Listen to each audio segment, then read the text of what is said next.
الله وحده والصلاة والسلام على من لا نبي بعده أما بعد قال الله عز وجل أعوذ بالله من الشيطان الرجيم بسم الله الرحمن الرحيم إنا أنزلناه في ليلة القدر وما أدراك ما ليلة القدر ليلة القدر خير من ألف إذن ربهم من كل أمر سلام هي حتى مطلع الفجر سبحان ربك رب العزة عما يصفون وسلام على المرسلين والحمد لله رب العالمين اللهم صل على سيدنا محمد وعلى آل سيدنا محمد وبارك وسلم اللهم صل على سيدنا محمد وعلى آل سيدنا محمد وبارك وسلم اللهم صل على سيدنا محمد وعلى آل سيدنا محمد وبارك وسلم۔ اللہ تبارک و تعالیٰ کا فضل و کرم ہے کہ اس نے ہمیں زندگی میں ایک اور رمضان عطا فرمایا، جس میں اس نے ہمیں روزے رکھنے کی، تراویح پڑھنے کی اور اپنی بساط کے مطابق کلام پاک کے تلاوت کرنے کی اور نفلوں کے پڑھنے کی، تسبیحات کے پڑھنے کی اور دعاؤں کے کرنے کی توفیق نصیب فرمائی۔ توفیق کا ملنا بھی اللہ رب العزت کی طرف کا کرم ہوتا ہے۔ اللہ کی توفیق اگر بندے کے شامل حال نہ ہو تو بندہ کچھ نہیں کر سکتا ہے۔ اللہ نے جو ہمیں توفیق نصیب فرمائی کہ رمضان آیا اور ہم نے روزے رکھے، دنیا میں کتنے لوگ ہیں کہ رمضان آیا اور انہیں روزے رکھنے کی توفیق نہ مل سکی، رمضان آیا اور پھر وہ بیمار رہے اور اپنی بیماری کی وجہ سے روزے نہیں رکھ سکے۔ کتنے ہی لوگ وہ ہیں جو رمضان المبارک کا قیمتی مہینہ آیا لیکن وہ اپنے مختلف اعذار کی وجہ سے اس مبارک مہینے میں یا تو روزے نہیں رکھ سکے یا پھر انہوں نے روزے رکھے تو وہ تراویح کسی وجہ سے نہیں پڑھ سکے۔ اور کتنے ہی بدقسمت ایسے بھی ہیں کہ یہ مبارک مہینہ آیا اور انہوں نے اپنے ذہن میں یہ سوچ لیا کہ یہ گرما کا موسم ہے اور مجھ سے روزے اس مہینے میں اتنی سخت گرمی میں نہیں ہو پاتے ہیں، حالانکہ نوجوان ہیں، صحت مند ہیں، لیکن اس کے باوجود انہوں نے روزے نہیں رکھے۔ ہاں، جو آدمی بیمار ہو اور اپنی بیماری کی وجہ سے نہیں رکھ پا رہا ہے وہ تو اللہ کی طرف سے اس کے لیے چھوٹ ہے، لیکن جو صحت مند ہے، کوئی عذر نہیں لیکن اس نے روزے نہیں رکھے، اگر کسی نے روزے رکھے تو پھر سستی اور کاہلی کی وجہ سے وہ تراویح کی عبادت کو ادا نہ کر سکا۔ اب اللہ نے ہمیں جو توفیق مرحمت فرمائی کہ ہم نے روزے بھی رکھے اور تراویح کی عبادت بھی انجام دی، اس توفیق پر اللہ کا جتنا شکر ادا کیا جائے کم ہے۔ آج 21واں روزہ مکمل ہوا اور آخری عشرہ چل رہا ہے۔ 20 دن جو رمضان کے گزرے بلکہ 21 دن ایسا محسوس ہوتا ہے کہ ہوا کی طرح اڑ گئے ہیں، پتہ ہی نہیں چلا۔ اللہ نے اپنے فضل و کرم سے 21 دن گزروا دیے، اب 8 یا 9 دن باقی ہیں، لیکن یہ جو دن ہیں یہ آخری عشرے پر مشتمل ہیں، اور یہ جو آخری عشرہ ہے، علماء نے لکھا ہے کہ رمضان یہ پورے سال کا خلاصہ ہے، اور پورے رمضان کا جو عطر ہے اور پورے رمضان کا جو خلاصہ ہے وہ آخری عشرہ ہے۔ رمضان کا ہر لمحہ ہی انتہائی قیمتی ہے اور اللہ کی ایک بڑی نعمت ہے۔ اللہ کا کرم ہے کہ اس نے رمضان کی نعمت ہمیں عطا فرمائی، اور پھر آخری جو عشرہ ہے وہ تو رمضان کا بھی کریم ہے، اور ان 10 دنوں میں جو 10 راتیں آتی ہیں، ان راتوں میں ایک رات کو اللہ نے شب قدر فرمایا، جس کے بارے میں اللہ رب العزت فرماتے ہیں کہ انا انزلناہ فی لیلۃ القدر، اور لیلۃ القدر خیر من الف شہر، اللہ نے آگے فرمایا کہ وہ 1000 راتوں سے بہتر ہے۔ یعنی اگر کوئی بندہ 1000 راتیں عبادت کرے گا تو اسے جو ثواب مل سکتا ہے، اس ایک رات میں عبادت کرنے پر اللہ تعالیٰ اس سے زیادہ ثواب عطا فرمائیں گے۔ احادیث میں ہے کہ اللہ کے رسول صلی اللہ علیہ وسلم نے پچھلی امتوں کے کچھ لوگوں کا تذکرہ فرمایا کہ اللہ نے ان کو لمبی لمبی عمریں عطا فرمائی تھیں، اور پچھلی امتوں کی عمریں کافی لمبی تھیں۔ سیدنا نوح علیہ السلام کے بارے میں قرآن نے خود بیان کیا کہ فَلَبِثَ فِيهِمْ أَلْفَ سَنَةٍ إِلَّا 50 عاما، کہ حضرت نوح علیہ السلام ان کے درمیان 1000 سال رہے سوائے 50 سال کے، یعنی 950 سال حضرت نوح علیہ السلام کی عمر ہوئی۔ اور اللہ کے پیغمبر علیہ السلام نے ذکر فرمایا کہ ایک صاحب تھے جنہوں نے 1000 مہینے تک اللہ تبارک و تعالیٰ کے لیے جہاد کیا، اور 1000 مہینے انہوں نے اس طرح گزارے کہ اللہ کی عبادت میں پل جھپکنے کے برابر بھی انہوں نے نافرمانی نہیں کی۔ تو اس پر اللہ کے رسول صلی اللہ علیہ وسلم نے جب یہ صحابہ کرام کو بتایا تو صحابہ کو کہ دلوں میں حسرت پیدا ہوئی کہ کاش ہماری عمریں بھی لمبی ہوتیں تو ہم بھی زیادہ سے زیادہ عبادت کرتے، اور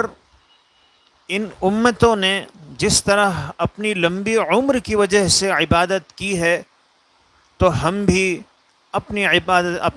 اس لمبی عمر میں عبادت کرتے، لیکن اللہ نے تو ہماری عمر ہی مختصر بنائی ہے۔ علی ابن عروہ فرماتے ہیں کہ حضور اکرم صلی اللہ علیہ وسلم نے ایک دن بنی اسرائیل کے 4 حضرات، یعنی حضرت ایوب علیہ السلام،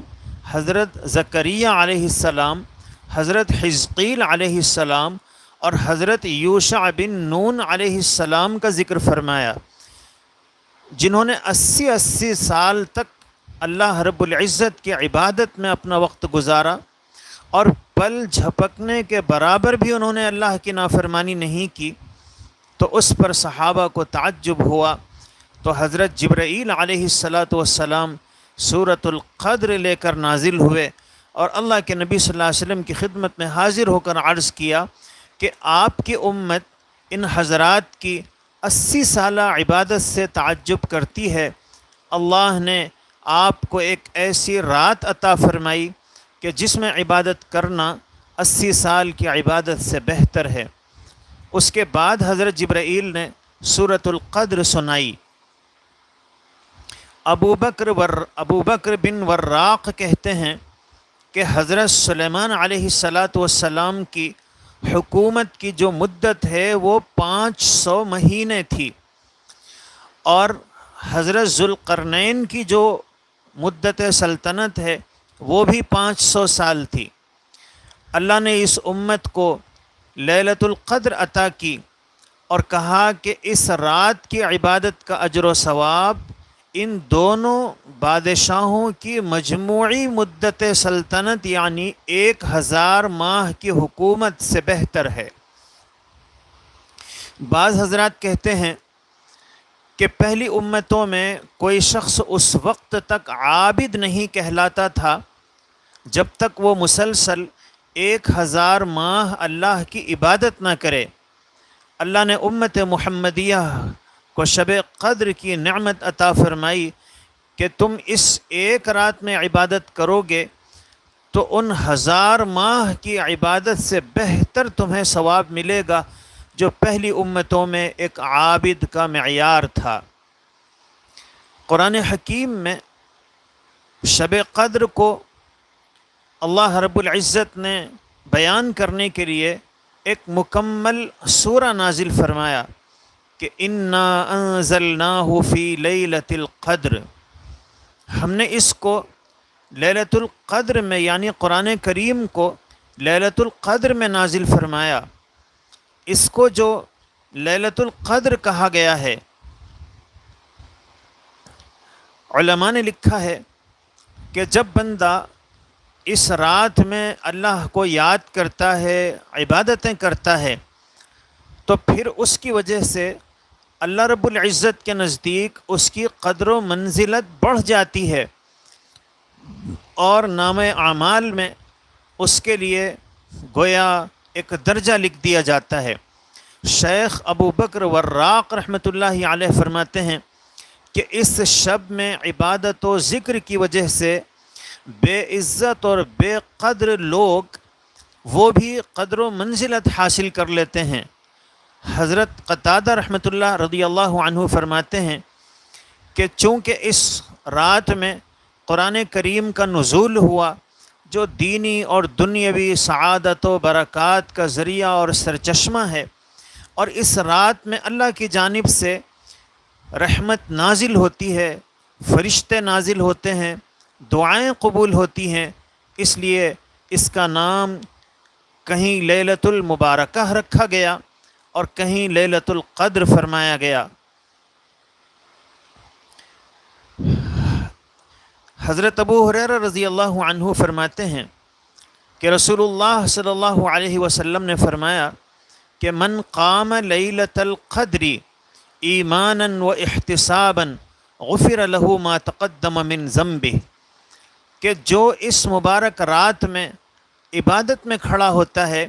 تو اللہ اس کے پچھلے تمام گناہوں کو معاف فرما دیتے ہیں۔ اس روایت میں کھڑے ہونے سے مراد صرف نماز پڑھنا نہیں ہے، بلکہ آدمی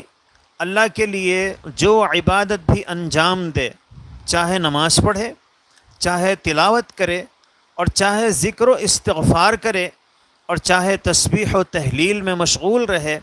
تمام عبادتیں اس میں داخل ہیں۔ علامہ آلوسی فرماتے ہیں کہ جہاں تک ممکن ہو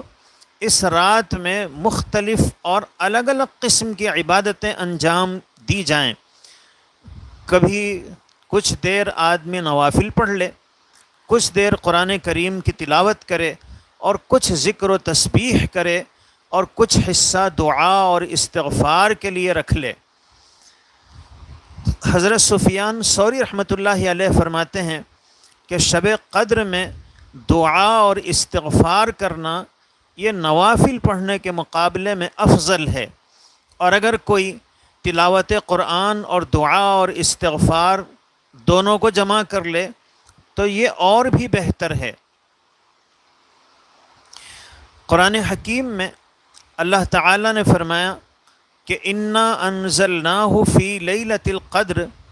ہم نے اس قرآن حکیم کو لیلۃ القدر میں نازل فرمایا۔ یہ رات اس نے قدر و منزلت کا درجہ پا لیا،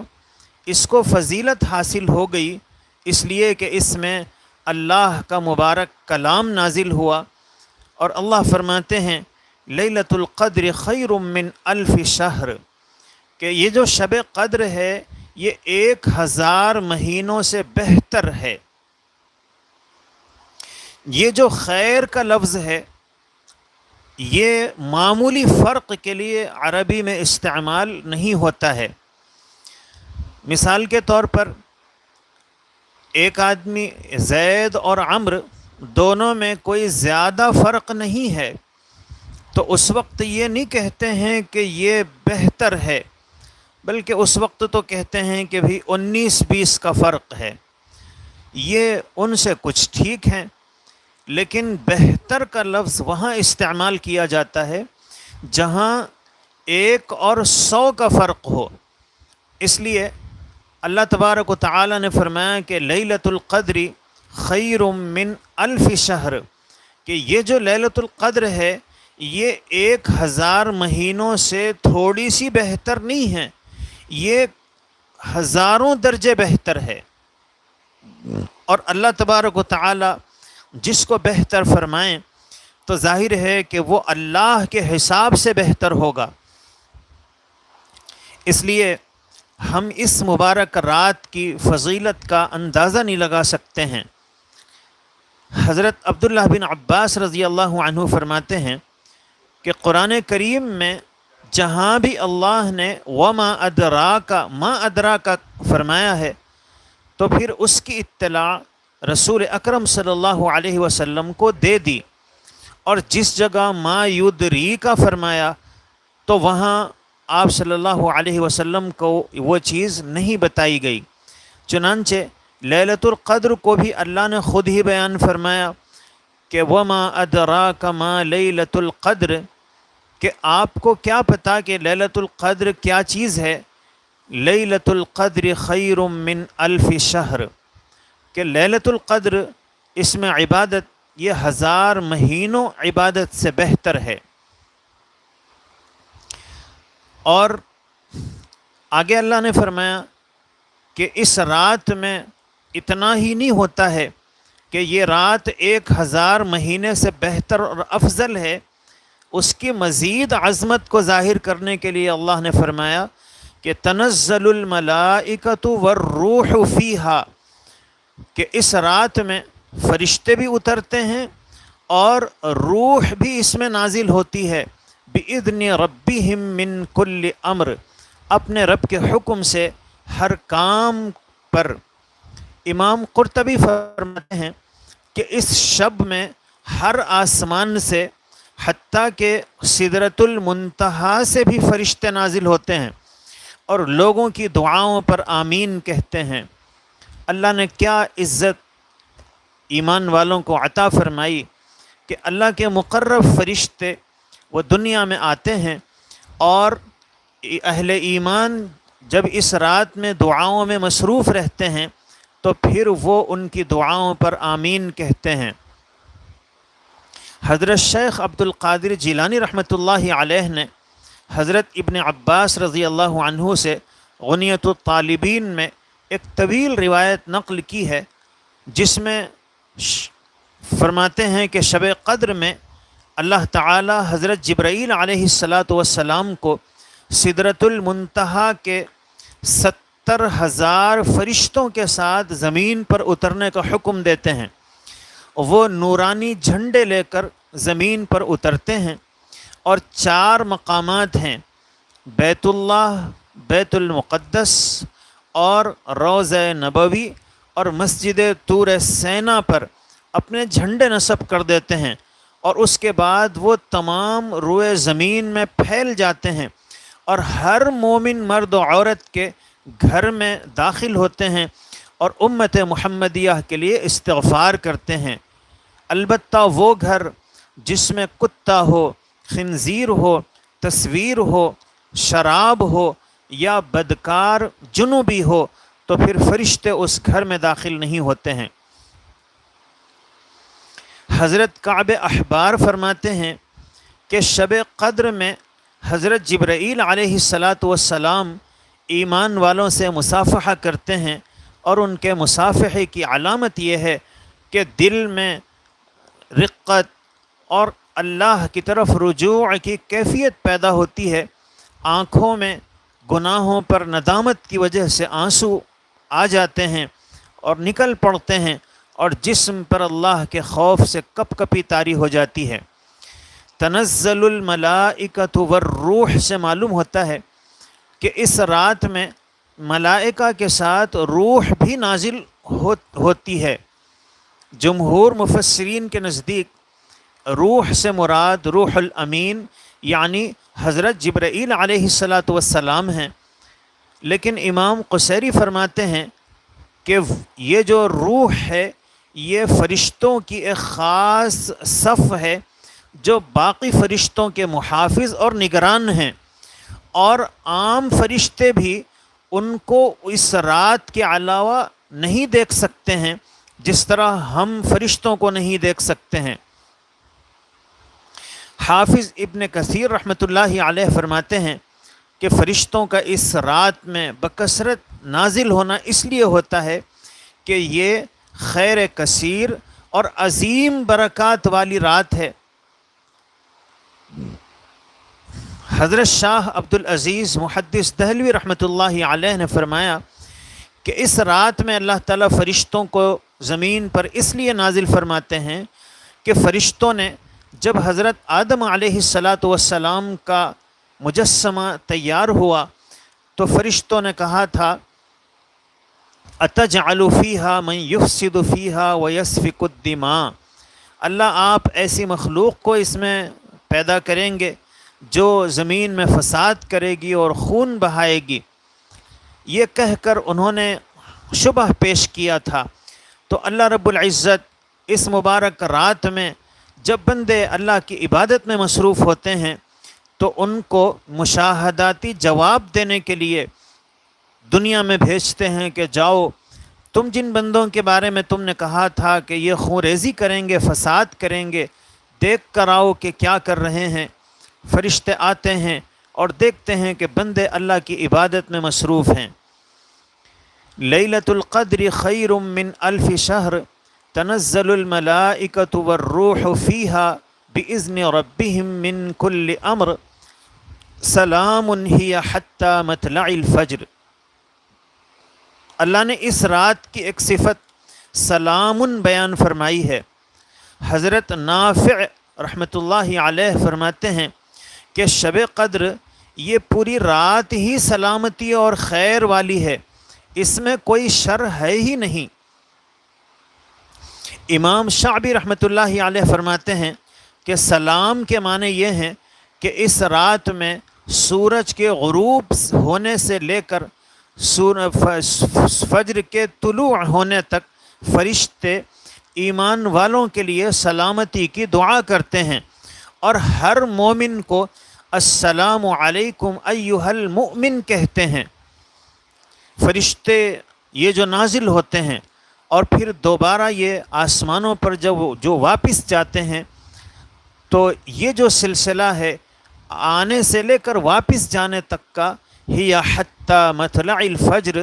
یہ فجر کے طلوع ہونے تک رہتا ہے۔ اللہ کے نبی صلی اللہ علیہ وسلم نے اس مبارک رات کی فضیلتیں بیان کرتے ہوئے ارشاد فرمایا۔ حضرت انس رضی اللہ عنہ کہتے ہیں کہ رسول اللہ صلی اللہ علیہ وسلم نے فرمایا اذا کان لیلۃ القدر، جب شب قدر ہوتی ہے، نزل جبرائیل فی کبکبۃ من الملائکہ، حضرت جبرائیل علیہ السلام فرشتوں کی ایک جماعت کے ساتھ دنیا میں اترتے ہیں۔ یصلون علی کل عبد قائم او قاعد یذکر اللہ عز وجل، اور یہ جو فرشتے آتے ہیں تو یہ خاموش آ کر واپس نہیں جاتے ہیں، ان کو اللہ نے ایک ڈیوٹی دی ہے، اور وہ ہے یصلون، وہ رحمت کی دعائیں کرتے ہیں ہر اس بندے کے لیے جو کھڑے ہو کر یا نماز پڑھ رہا ہے، کھڑے ہو کر یا بیٹھ کر اللہ کا ذکر کر رہا ہے۔ تو اللہ رب العزت نے ان فرشتوں سے کہا کہ اے فرشتو، تم میرے ان بندوں کے لیے رحمت کی دعائیں کرو۔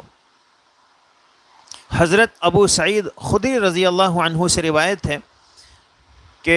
ان رسول اللہ صلی اللہ علیہ وسلم اعتکف العشر الاول من رمضان،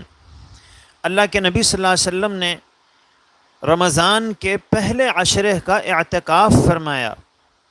ثم اعتکف العشر الاوسط فی قبۃ ترکیۃ، اور پھر اللہ کے نبی صلی اللہ علیہ وسلم نے دوسرے عشرے کا بھی اعتکاف فرمایا.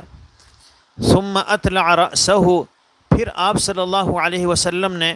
اپنا سر مبارک باہر نکالا اور فرمایا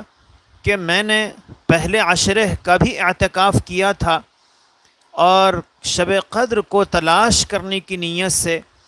پھر میں نے دوسرے عشرے کا اعتکاف کیا، اور ابھی میرے پاس آنے والا آیا اور اس نے مجھے بتایا، یعنی فرشتہ آیا اور اس نے مجھے بتایا کہ وہ آخری عشرے میں ہیں. اللہ رب العزت نے یہ جو مبارک رات ہے اس کی فضیلتیں بیان فرمائیں کہ یہ رات اتنی فضیلت والی ہے، اتنی فضیلت والی ہے، لیکن چند چیزیں ایسی ہیں کہ اللہ نے اس کی فضیلتیں بتائیں لیکن اسے اپنے بندوں کے اوپر سے چھپا دیا. چنانچہ اللہ کے رسول صلی اللہ علیہ وسلم فرماتے ہیں کہ اللہ کے ناموں میں ایک نام ہے جس کو اسم اعظم کہتے ہیں، کہ اگر اس نام کو لے کر بندہ جو دعا کرے اللہ اس کی دعا کو قبول فرما لیتے ہیں. لیکن وہ کون سا نام ہے وہ نہیں بتایا گیا. اور ایسے ہی جمعہ کے دن ایک گھڑی ایسی آتی ہے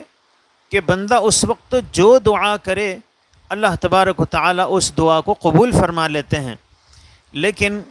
اب وہ جمعہ کے دن کس وقت وہ گھڑی آتی ہے وہ نہیں بتایا گیا ہے.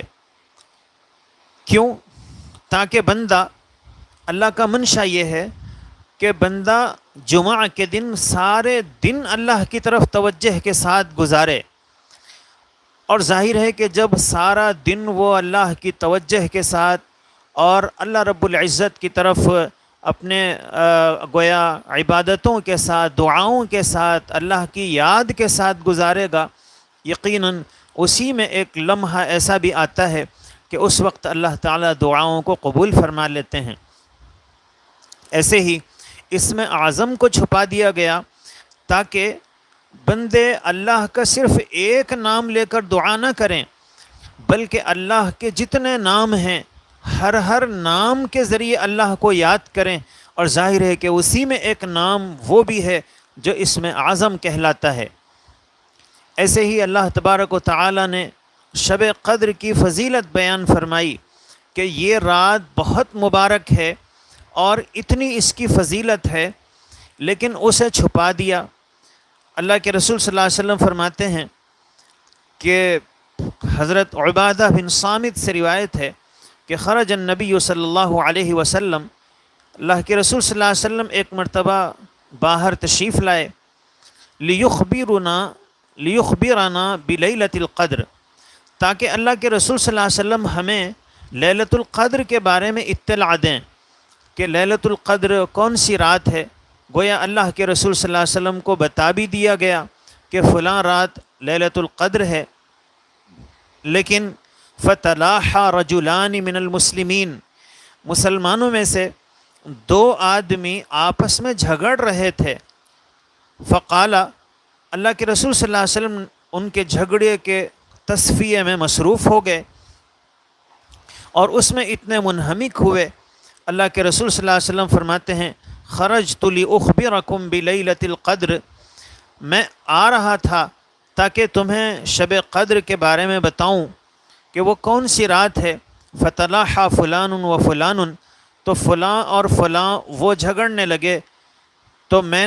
ان کے جھگڑے کے تصفیے میں مصروف ہو گیا. فرفعت، اب اس کی جو تعیین ہے وہ اٹھا لی گئی. وعسى ان يكون خيرا لكم، اللہ کے نبی صلی اللہ علیہ وسلم نے فرمایا کہ مجھے امید ہے کہ یہ تمہارے حق میں بہتر ہوگا. اور پھر اللہ کے رسول صلی اللہ علیہ وسلم نے کن راتوں میں شب قدر کو تلاش کرنا چاہیے اس کی رہبری فرمائی. یہاں چھوٹی سی چیز جو غور کرنے کی ہے کہ اگر اللہ تبارک و تعالی اپنے بندوں کو کوئی چیز دینا نہیں چاہتے ہیں تو پھر اس کی تعریف یہ بالکل ایسے ہی ہوگا جیسے ہم اپنے بچے کے لیے کوئی کھلونا لائیں. چھوٹا سا بچہ ہے، آپ نے ایک بہترین کھلونا خریدا اور جہاز آپ نے خریدا، لال رنگ کا جہاز آپ نے خریدا اور لا کر آپ نے اسے الماری میں چھپا دیا. اب جب بچہ آیا تو آپ نے بچے سے کہا کہ میں نے تمہارے لیے ایک بہترین کھلونا خریدا ہے اور لال رنگ کا ہے، جہاز ہے، وہ ریموٹ کنٹرول سے اسے کنٹرول کیا جا سکتا ہے، وہ اڑتا ہے. اب بچے کو شوق دلایا گیا تو بچے نے جب اس کے دل میں شوق پیدا ہوا تو پھر وہ کہتا ہے کہ مجھے دیجئے. تو ظاہر ہے کہ ہم یہ نہیں کہتے ہیں کہ وہ تمہیں دینے کا نہیں ہے. اگر دینے کا نہ ہوتا تو شوق ہی نہ دلایا جاتا. جب اللہ نے اس کی ترغیب بھی دی، شوق بھی دلایا، فضیلت بھی بتائی، تو اس کا مطلب یہ ہے کہ اللہ تبارک و تعالی دینا چاہتے ہیں. ہم بچے کو اسی وقت شوق دلاتے ہیں جب ہم اسے وہ دینا چاہتے ہیں. اچھا، اب جیسے ہم نے الماری میں چھپا دیا تو اب بچے کو جیسے ہی پتہ چلا کہ اس الماری میں ہیں تو پھر اب وہ اس الماری کو کھولنے کی کوشش کرتا ہے، اور لیکن آپ نے تو اسے لاک کر دیا. تو جب اس نے اپنی سکت کے اعتبار سے کوشش کی کھولنے کی لیکن الماری کھلی نہیں، تو اب وہ پھر ہم سے کہتا ہے کہ الماری کھولیے. اب جب اس نے ریکویسٹ کی، گزارش کی، تو پھر ہم تھوڑی دیر کے بعد الماری کھولتے ہیں، لیکن کھولتے ہی ہم اس کھلونے کو فوراً بچے کو نہیں دے دیتے ہیں بلکہ اس کو اپنے ہاتھ میں لے لیتے ہیں، اور جب بچہ اسے حاصل کرنے کی کوشش کرتا ہے تو ہم اپنے ہاتھ کو اور تھوڑا سا اوپر اٹھا دیتے ہیں. اب بچہ اچھلتا ہے، کودتا ہے، اپنے ہاتھوں کو بلند کرتا ہے اور خود اپنے آپ کو لمبا کرنے کی کوشش کرتا ہے اور اسے حاصل کرنا چاہتا ہے. تو اس کا یہ اچکنا، کودنا اور اسے حاصل کرنے کے لیے ہاتھوں کو بلند کرنا بڑوں کو اچھا لگتا ہے کہ اتنے اور خوش ہوتے ہیں. اور جیسے ہی اور پھر وہ ریکویسٹ کرتا ہے، گزارش کرتا ہے کہ مجھے دیجئے، تو جیسے جیسے وہ ہاتھ بلند کرتا ہے ہم اپنے ہاتھ کو اور زیادہ بلند کر دیتے ہیں. کچھ دیر تک تو وہ دینے کے لیے کہتا ہے، لیکن جب اسے پتہ چلتا ہے کہ اب اس طرح مانگنے سے یہ چیز مجھے نہیں ملے گی تو پھر اب وہ رونا شروع کر دیتا ہے. اب جیسے ہی وہ رونا شروع کرتا ہے تو پھر ہم اب اس کو اپنے ہاتھ کو ہم بلند نہیں رکھتے ہیں، اب ہم فوراً اسے دے دیتے ہیں، اس لیے کہ ہم نے تو اسی بچے کے لیے وہ کھلونا خریدا تھا. ٹھیک ایسے ہی اللہ کے رسول صلی اللہ علیہ وسلم کی احادیث مبارکہ سے معلوم ہوتا ہے اگر اللہ تعالی اپنے بندوں کو شب قدر کی نعمت عطا نہ فرمانا چاہتے تو پھر اس کی فضیلت ہی نہ بتلاتے، اس کا شوق ہی نہ دلاتے. اور ظاہر ہے کہ اگر ہمیں شب قدر نہ ملتی تو پھر صحابہ کرام کی حسرت کیسے ختم ہوتی. اللہ کے رسول صلی اللہ علیہ وسلم نے تو فرمایا تھا کہ 4 لوگوں نے 80 سال تک اللہ کی عبادت کی تو اس پر صحابہ کرام کو حسرت ہوئی تھی، غم ہوا تھا کہ اگر ہماری بھی عمر ایسی ہوتی تو ہم بھی عبادت کرتے. صحابہ کرام کی اس حسرت کو ختم کرنے کے لیے، امت کے اس غم کو گویا صاف کرنے کے لیے اللہ نے شب قدر کی نعمت عطا فرمائی ہے. اگر وہ نہ ملے تو پھر لوگوں کا غم کیسے ختم ہوگا. اس لیے اس کا مطلب یہ ہے کہ وہ یقین کے ساتھ ملتی ہے، لیکن جس طرح ہم نے کھلونے کو الماری میں چھپا دیا تھا، اللہ نے بھی اس رات کو رمضان المبارک کے اندر چھپا دیا ہے. اب جس طرح وہ بچہ اس کے حاصل کرنے کے لیے الماری کو کھولنے کی کوشش کر رہا تھا تو ہمیں خوشی ہو رہی تھی، ایسے ہی اللہ رب العزت کو جب ہم اس مبارک مہینے میں اس رات کو پانے کے لیے عبادتیں کرتے ہیں، کوشش کرتے ہیں، تو اللہ کو ہماری یہ کوشش بڑی اچھی لگتی ہے۔ اور جب ہم جب بچہ اور تھوڑا سا گویا گزارش کرتا ہے اور کہتا ہے، ہاتھ اونچا کرتا ہے، ہاتھ بلند کرتا ہے، تو ہمیں اور اچھا لگتا ہے۔ اور بچے کی وہ تڑپ، اس کی جستجو، اس کا ذوق، اس کا شوق، یہ ہمیں اتنا اچھا لگتا ہے کہ وہ جب اچکتا ہے، کودتا ہے، تو پھر ہمیں بھلا لگتا ہے اور ہم خوش ہوتے ہیں۔ ایسے ہی جب ہم شب قدر کی تلاش میں رمضان کی مبارک راتوں میں عبادتیں کرتے ہیں تو اللہ کو بھلا لگتا ہے۔ اور پھر اللہ کے رسول صلی اللہ علیہ وسلم نے ہمارے لیے آسانی فراہم فرما دی اور فرمایا کہ دیکھو، شب قدر رمضان میں ہوتی ہے، لیکن اللہ کے رسول صلی اللہ علیہ وسلم نے فرمایا کہ میں نے پہلے عشرے میں بھی اعتکاف کیا شب قدر کو پانے کے لیے، پھر دوسرے عشرے میں بھی میں نے اعتکاف کیا، لیکن مجھے فرشتے نے آ کر بتایا کہ یہ آخری عشرے میں ہوتی ہے۔ تو گویا اللہ کے رسول صلی اللہ علیہ وسلم نے ہمارے لیے آسان کر دیا کہ پہلے عشرے اور دوسرے عشرے میں نہیں، بلکہ وہ تیسرے عشرے میں ہوتی ہے۔ اچھا، اب تیسرے عشرے میں ہوتی ہے تو پھر کون سے عشرے میں ہوتی ہے؟ تو حضرت عائشہ صدیقہ رضی اللہ عنہا روایت کرتی ہیں کہ رسول اللہ صلی اللہ علیہ وسلم نے فرمایا، تحروا لیلۃ القدر فی الوتر من العشر الاواخر من رمضان، کہ دیکھو 10 جو دن ہیں ان میں بھی طاق راتوں میں تم عبادتیں کرو، شب قدر کو تلاش کرو، تو اللہ رب العزت تمہیں شب قدر نصیب فرما دیں گے۔ تو اب آخری عشرے میں پھر طاق راتوں میں اور سہولت پیدا کر دی گئی کہ اس میں عبادت کر لو۔ اللہ کے نبی صلی اللہ علیہ وسلم نے فرمایا کہ اس رات میں، ان راتوں میں سے ایک رات میں یقیناً کوئی نہ کوئی رات شب قدر ہوگی۔ اور پھر اللہ کے پیغمبر علیہ الصلاۃ والسلام نے مزید سہولت پیدا کرنے کے لیے اعتکاف کی عبادت ہمیں نصیب فرمائی کہ اعتکاف کریں گے تو پھر رات میں سوئیں گے تو بھی عبادت شمار ہوتا ہے۔ اس لیے جو لوگ اعتکاف کر رہے ہیں وہ تو یقین کے ساتھ شب قدر کو پا لیتے ہیں، اور جو لوگ اعتکاف کسی وجہ سے نہ کر سکیں، مسنون اعتکاف نہیں کر پا رہے ہیں، تو کم از کم طاق راتوں میں اور وہ عبادتیں کریں، تلاوت کریں، کچھ جستجو کریں، اور تہجد اور سحر کے وقت جب اٹھتے ہیں تو روزانہ جس وقت اٹھتے تھے تھوڑا سا پہلے اٹھ جائیں، اور اگر تہجد کی نماز اہتمام کے ساتھ ادا کر لیں۔ عام طور پر تو یہ ہوتا ہے کہ تہجد کی نماز ہم مختصر صورتوں کے ساتھ پڑھ لیتے ہیں، لیکن اس مبارک رات کی فضیلت کو حاصل کرنے کے لیے اگر ہم تہجد کی نماز میں کچھ لمبے سورے پڑھ لیں، اور جس کو لمبے سورے یاد نہ ہوں تو پھر وہ جو سورے یاد ہیں انہی کو پڑھ کر اگر تہجد کی نماز کو تھوڑا سا اہتمام کے ساتھ ادا کر لے تو ظاہر ہے کہ ان راتوں میں کوئی نہ کوئی رات تو شب قدر ہے جب ہم نے سحر کے وقت تہجد بھی پڑھی۔ اور پھر اللہ کے نبی صلی اللہ علیہ وسلم نے فرمایا کہ جو عشاء کی نماز جماعت کے ساتھ پڑھ لیں گے اور فجر کی نماز بھی جماعت سے پڑھیں گے، اللہ انہیں رات بھر عبادت کا ثواب مرحمت فرماتے ہیں۔ اس لیے یہ جو رمضان کی راتیں ہیں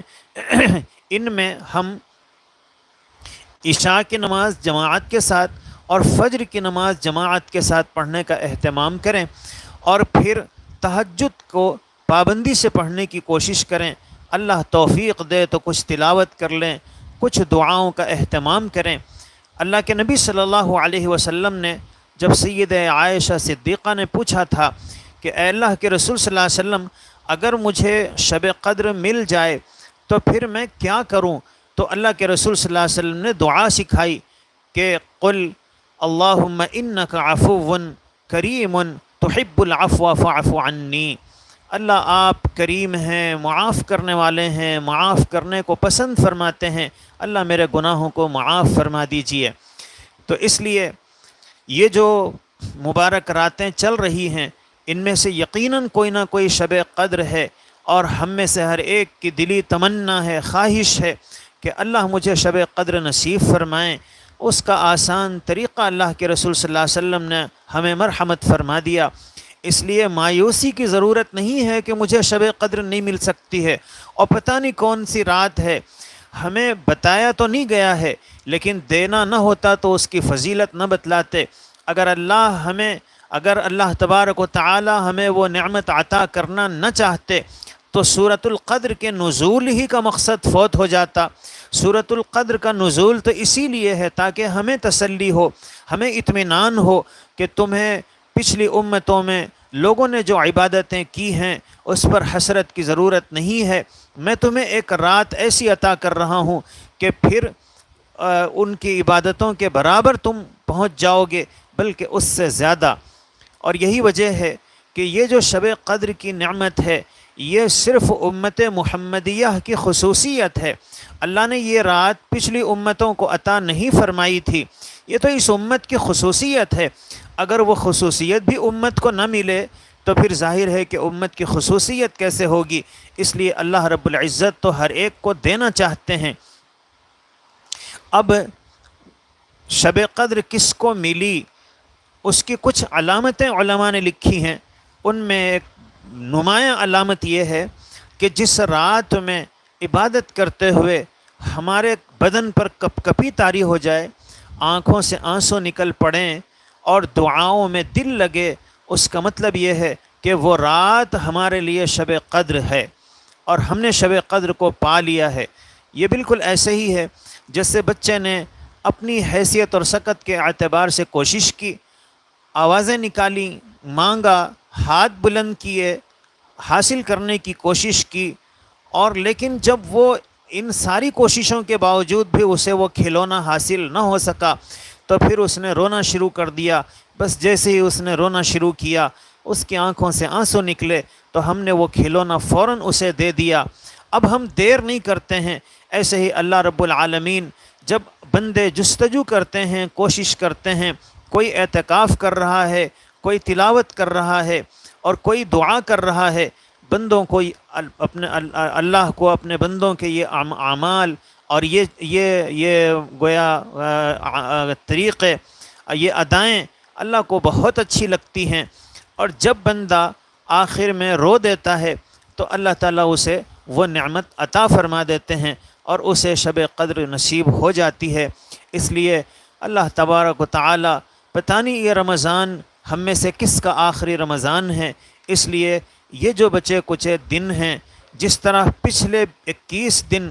تیزی سے گزر گئے، یہ 8-9 دن بھی ایسی ہی تیزی سے گزر جائیں گے، لیکن اگر ہم نے ان میں کچھ اچھے اعمال کر لیے، ہم نے شب قدر کو پانے کی کچھ جستجو کر لی تو اللہ ہمیں یہ نعمت عطا فرما دیں گے۔ اللہ رب العزت سے دعا ہے اللہ مجھے، آپ کو اور تمام ہی اہل ایمان کو اس مبارک رات کی فضیلت اور یہ جو شرف اللہ نے اس امت کو عطا فرمایا ہے ہم سب کو نصیب فرمائے، اور